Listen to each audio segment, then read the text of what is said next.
So Kerry, I guess, we're doing this look back with everything, sort of past, present, and future, coronavirus related, obviously. So just, take a second, if you can, maybe just reflect where we were a year ago when everything shut down, the strip shut down, the NBA shut down, the NHL shut down. It all just came to a halt almost immediately. Yeah, so I think, a lot of people probably remember that Thursday evening, which for me stands out the most, back in early March. And it was the NBA game. We were hearing what was happening in Oklahoma City with Rudy Gobert, the player from the Utah Jazz. And that was like the trigger moment for so many things that happened. Literally by that next morning, which was that Friday morning, we had received word from the NHL that they were pausing the season. Obviously, we were supposed to play a game that night before in Minnesota. And I remember later that afternoon, we got everybody together and said, this is what's happening. The season's been paused. And we were sending everybody home, much like a lot of businesses here in Southern Nevada. And that started that long journey leading up to March 1st, when we welcomed fans back to the Fortress for the first time. It was 363 days since we had fans back at the Fortress from the previous season. So it was a long journey, and candidly, that night was emotional. Yeah. We had played several games, but it was different, right? When there's no fans at the Fortress, but to have people back in the building and really there for what we are, which is we're an entertainment business, and to have fans back and enjoying Golden Knights hockey, it was emotional. Yeah, I felt like it was 363 days and a lifetime. It feels like sometimes, right? Yeah. It was such a long year. It's such a bizarre year, and everyone tried to manage. And I think no organization is more so than maybe sports, because you're in such the public eye. Was that clearly an example of how do we juggle? How do we function? And I think a lot of people look to the NHL, the Golden Knights, sports in general, to say, like, okay, there's life here. It's not exactly the same, but there's a possibility of some semblance of normalcy. Yeah, and I think, out of the gate, you go in it with that kind of intention. The other part is, there's no playbook, and there was such an unknown. I can remember we told our group, both on the, from the player side and our business side, let's give it 2 or 3 weeks, right? Let's kind of see how this thing unfolds. I don't believe anybody ever expected, again, it would be 363 days. But we did want to try and have as much normalcy as possible. So even as we were navigating, when all of our staff had left the office, and we were having, we were getting used to platforms like Microsoft Teams and Zoom, we were trying to have as much normalcy as possible, keep everybody informed about what was going on. And then, of course, at the league level, how do we find a way to make sure we finish what we started? Keep in mind, we had played at that time the vast majority. I think we had 12 games left on our schedule, 4 home games. So the league was really focused on how do we get everybody back so we can finish, and then ultimately get focused on the next season. And of course, even that process took well into late May before we announced what we were going to be doing as part of return to play, bringing players back into our facility here at City National Arena in the first week of June. Of course, training camp really didn't start till the first, right around July 4th. And then by the end of July, everybody was off to the Bubolz, right? We were up in Toronto and up in Edmonton, and starting this unique format to finish the regular season, and then also the playoffs for the Stanley Cup, which went all the way through the end of September. So it was just such an interesting period. Again, what was happening on the ice, trying to keep that normalcy, though. We were getting ready to, build a new arena in Henderson as part of the acquisition that we had last March with the American Hockey League team, bringing the Silver Knights to life with the name of the announcement of the team and all of that. We were also under construction to build another facility, community center in Henderson on Water Street with lifeguard arena. So there was a lot of normalcy to the fact that we were continuing to build and evolve, but we were we were doing all of it in such a different fashion because, again, our organization was not here physically together the way it had been prior to the shutdown in March. So yeah, it was an interesting process, and I wish I could say we've been perfect. We've learned a lot. We're certainly all a lot more patient maybe than we were back then, and we're used to dealing with difficult circumstances because it seemed like, as we were evolving through all of this, every day there was a new surprising adventure that we were going on. Yeah, it seems like coronavirus taught us all lessons in inefficiency and patience, and that how things were operating before on such an efficient scale has dramatically changed. And so now looking to where we are, the capacity limits have just been increased even more. So we're sort of, getting that feel like, okay, here we go. And there's that feeling of hope, that sense of optimism again, that the Fortress is really, truly going to be rocking. How do you think about where things stand, and what's your sort of vision and hope for the immediate future, meaning, the rest of this season?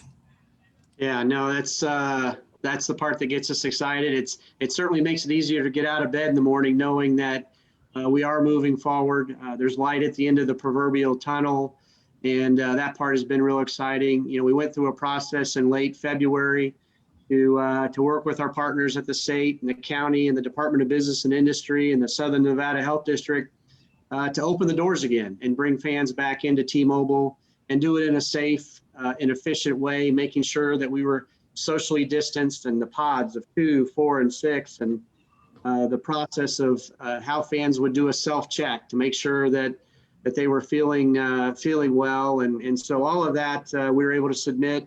And on March 1, we had our first fans back into the Fortress at 15%. We then went through a process because things slowly started to evolve where we could have 20%. And so we submitted that. And our last 2 games, we were able to have increased capacity. And now the governor's come out with allowing through Directive 41 up to 50% capacity. A little bit more difficult in our environment because we have fixed seats. And if you still have to be 6 feet apart, if there's no place to move those chairs, then there's still some limitations there. But we're getting creative. We're thinking about different ways to expand our facility, and we'll be actually submitting new plans for the month of April, because really we're at that point. We're halfway through our season right now, and we're looking forward to finishing out the second half of the season with more and more people inside the Fortress. Again, still doing it in a safe way, and then looking towards the postseason. And hopefully we can continue to play well on the ice and have the opportunity to compete, much like the first 3 years in the Stanley Cup playoffs. How close do you guys think you could reasonably get to that 50% barrier, understanding that with social distancing, and as you mentioned, there are just the physical limits that you have to contend with? I think what we're going to have to do is be a little bit more creative and think about what's happening also in our environment, which again is all very, very good news. The number of people that have been vaccinated in the state of Nevada, we're seeing numbers now that even with that first tranche or that first vaccine, it's north of 1 million people. And so in a state that's a little bit over 3 million, that's a fairly significant number of people. Beginning April 5th, as of yesterday, all people from 16 and older can get the vaccine. And so I believe part of that solution is some confirmation of vaccination as part of that element. And hopefully we can be a resource to the state and to the county and all those different groups for promoting the fact that we want to encourage people to get the vaccine. It really gives us all a better opportunity to get back to normal the fastest. And so we're going to be aggressive in helping promote that. And I see that as being part of the solution of increasing our capacity, again, just because we're kind of landlocked, if you will, by the 6-foot parameter, unless that changes. And, obviously we're paying close attention to the CDC and their guidelines and what's happening with that. And so if that adjusts, then that would obviously give us another opportunity to get more fans in. But we're thinking about it every day, and we're focused on it. And I can't wait, because I know it's going to happen. that we're going to have 18,000 plus back in the Fortress again, and we're going to be back to that environment that's made Golden Knights hockey with the incredible fans we have. It's just a special, unique, fun atmosphere, and I can't wait because we've had a taste of it, but it's just 30. We had 3,473 last night, and that third period was amazing. It was rocking, but it's not the same as 18,000 in a standing room capacity, and that home ice advantage that we've been known to help us win some games on the ice.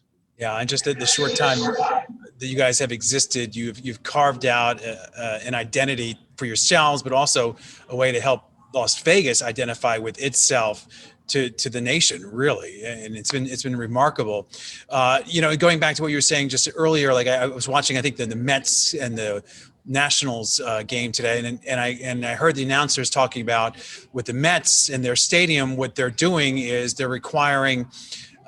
Maybe a little bit off on this, but basically they're requiring proof of vaccination in order to enter the ballpark. Is that something when you're talking about with vaccination that you guys may consider? Yeah, that's exactly right. Right now, unfortunately, there's not a national database, but there is a lot of groups that are thinking about ways you can connect it with technology. Right now, we're working with Clear, the same app and process that you use at the airports for entry into T-Mobile. And one of the integrations that we're working on is an integration that would connect with our partners here locally that are doing the vaccines. From our partners at UMC Hospital, the Valley Health System, looking at other locations like the Walmarts and the CVS's and all of the different locations that people can now go to get vaccines. How do we use technology to connect those dots as a form of verification?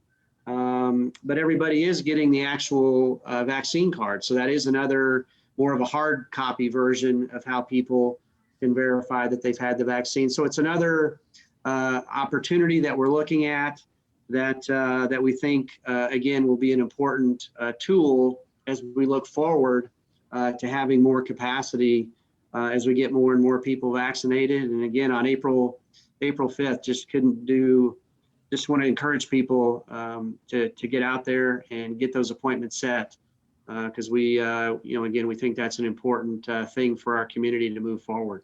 Yeah, we're going to have to get those vaccination cards laminated because they're going to be just as important as our driver's license or even our phones, I feel like, going forward. Yeah, you just never know how this is going to evolve, and it's already changed so many things in our daily lives. Again, us having a conversation today through the Zoom platform, I can remember, a year ago, getting some assistance from our IT group. Like, how does Microsoft Teams even work? Because I just hadn't used the platform. Zoom I was familiar with, Skype and some of the others, but it's amazing. If you think about the number of hours each week now that you're in business settings or business meetings utilizing platforms, which is different than how we did it before, where we would, we'd have people into our office. But I'm hoping that we get back to more of a balance of the more face-to-face interactions. I'm a people person, and we miss being out there, especially when we're seeing our fans at games. Yeah, it is a different world. Okay, and I definitely want to be respectful of your time. I thank you for the time here today. But before we wrap this up, anything else that you sort of want to add now? Just looking to the future here for the Vegas Golden Knights and the city. Yeah, I think the main thing is just that we're going to continue to be focused on doing our part to support this community, and we appreciate how this community supported. Our organization, our franchise. We're only in our fourth season, but it's become a special thing, and we couldn't have without our fans. And then also just the incredible support that we've already gotten for our American Hockey League team, the Silver Knights. We're going to be playing in front of fans for the first time this weekend over at the Orleans, and again the reception that we've had for that. So it's amazing to me that 5 years ago a community that had no hockey now has, in my opinion, two of the premier franchises in their respective leagues. If you look on the ice, what's happening with the Golden Knights and the Silver Knights, it's amazing. Top records really in the league, top win percentage. And then if you look at the business metrics, continuing to be a top performer. And we're just, like I said, we're extremely fortunate. So we just want to say thank you. Yeah, hockey in the desert, that's never going to work, right? All right, we'll have to leave it there on that note. Kerry, thank you very much again for your time. I appreciate it. Good luck for the rest of this season, and maybe we'll touch base again somewhere along the way. Yeah, Todd, anytime. Thanks for your time today. I appreciate you. Take care.